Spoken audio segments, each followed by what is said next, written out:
ආයුබෝවන්. ඔයාලා හැමෝම මගේ YouTube channel එකට මං ආදරෙන් පිළිගන්නවා. මම අද කියන්න ආවේ හැමෝම කැමතියිනේ සුදු බබෙක්ට. මම අද කියන්න ආවේ මගේ ගර්භණී කාලයේදී මම ගත්ත ආහාර මොනවද? මුලින්ම කියන්න ඕනේ බබෙක්ගේ පාට තීරණය වෙන්නේ මව්පියාගේ පවුලේ පරම්පරාවේ ජාන මත. ඒ ජානවලට අමතරව අපි ගන්න ආහාර වගේම අපේ වටපිටාව පරිසරය අම්මගේ තාත්තගේ සතුට ඒ දේවල් බබෙක් බුද්ධිමත් සුදු බබෙක් බිහි කරන්න ගොඩාක්ම උපකාරී වෙනවා. මම මගේ ප්‍රෙග්නන්ට් කියලා දැනගත්ත මුල් කාලේදී මුල් මාස 3 යනකම් මම ගස් ලැබු අනුභව කරේ නැහැ. මොකද මං අහලා තිබ්බා පැපොල් වල කිරි ගස් ලැබු වල කිරි ගර්භණීතාවයට හානි කරනවා කියලා. ඒක නිසා මම ගස් ලැබුම් අනුභව කරේ නැහැ මුල් මාස 3 යනකම්. මුල් මාස 3 ගියාට පස්සේ මම අනුභව කරන්න පටන් ගත්තා ගස් ලැබු ජූස්, අල්ෆොන්සෝ අඹ, ආමන්ඩ් ඇට, ආමන්ඩ් එතකොට ෆ්‍රෙෂ් මිල්ක් උදේට ෆ්‍රෙෂ් මිල්ක් එකක් බොනවා නම් එතකොට ඒක බබාගේ ස්කින් එකට ගොඩාක් වැදගත්. පිටි වලට වඩා උදේ පාන්දර ෆ්‍රෙෂ් මිල්ක් එකක් බොනවා නම් එතකොට ආමන්ඩ් අනුභව කරනවා නම් නට්ස් වර්ග එතකොට විටමින් ටික වෙලාවට බොන්න ඕනේ. මට විටමින් ගන්න අමතක වෙනවා.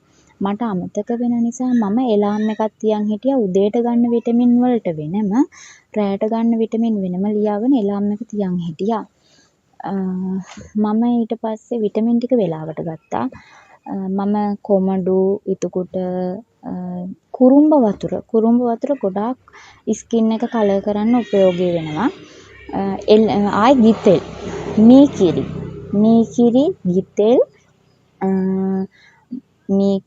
ගිතෙල්, කොමඩු, අල්ෆොන්සෝ අඹ, රතු දෙලුම් ආයි ස්ට්‍රෝබෙරි නට්ස් වර්ග ඒ දේවල් තමයි බබාගේ ස්කින් එක කලර් වෙන්න මම පාවිච්චි කරේ මගේ ගර්භණී කාලයේදී. ආයි ගත්තොත් නිතරම සංගීතයට සවන් දුන්නා. නිතරම සතුටින් හිටියා, භාවනා කරා, විටමින් ටික වෙලාවට බිව්වා.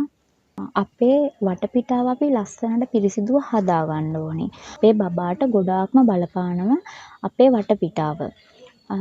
අපේ පරිසරය, අපේ වටපිටාව අපි පිළිවෙලට පිරිසිදුව තියාගෙන හිටියම අපටත් ආස හිතෙනවා. ඒ වගේම ඒක අපේ මනසට ලොකු නිදහසක්. ඒ කියන්නේ ලොකු නිස්කලංක බවක් ගෙනෙනවා. අපේ සිතුවිලි වලිනුත් අපේ බබාගේ බුද්ධිය, රූපය වගේ දේවල් තීරණය කරගන්න පුළුවන්. අපේ ජාන මගින් බබාගේ රූපේ තීරණය වුණාට අපි ගන්න ආහාර, අපේ වටපිටාව මගිනුත් ගොඩාක් දුරට බබාගේ ස්කින් එක වෙනස් කරගන්න පුළුවන්. බුද්ධිමත් ලස්සන නිරෝගී ළමයෙක් බිහි කරගන්න අපි ගන්න ආහාර ගොඩාක් වැදගත් වෙනවා. අපි ගන්න ආහාර ගොඩාක් රුකුලක් වෙනවා. ගිතෙල් අනිවාර්යයෙන්ම උදේට කෙහෙල් ගෙඩියක් සමග මම නම් ආහාරයට ගත්තා. හැමදාම නෙමෙයි සතියකට දෙපාරක් වගේ ගිතෙල් මම ආහාරයට ගත්තා. ඉතින් මම ගත්තේ ওই ටික තමයි. ආමන්ඩ් වලින් බබාගේ ස්කින් කලර් එක අප් කරගන්න ගොඩාක් උදව් වෙනවා. ආමන්ඩ්, අල්ෆොන්සෝ ඇට, කොළ පැහැති එළවලු, කුරුම්බ වතුර, තැඹිලි වතුර නම් මම ගොඩක් බිව්වේ නැහැ. මොකද බබාට සෙම හැදෙන නිසා. කුරුම්බ වතුර මම නිතරම සතියකට දෙපාරක් වගේ කුරුම්බ වතුර මම පාවිච්චි කරා. ඉතින් මම කියන්නේ හැම අම්මා කෙනෙක්ම කැමති ලස්සන සුදු බබෙක්ට.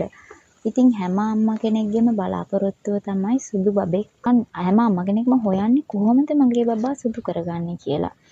ඉතින් හැම අම්මා කෙනෙක්ම තමන්ගේ බබාව ලස්සනට ඉන්නවට කැමති. මම ප්‍රාර්ථනා කරනවා හැම අම්මා කෙනෙකුටම ලස්සන නිරෝගී බබාලා බිහි වෙන්න කියලා. මොකද අපට බබෙක්ගේ බබෙක් කළු වුණත් සමහර බබාලා ඉන්න ගොඩාක් ලස්සන.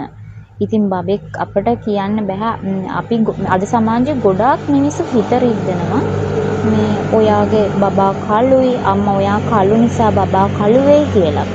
ඉතින් මම හිතනවා මේ ආහාර වලින් බබාගේ ස්කින් කලර් එක වෙනස් කරගන්න ලොකු උදව්වක් වෙයි කියලා.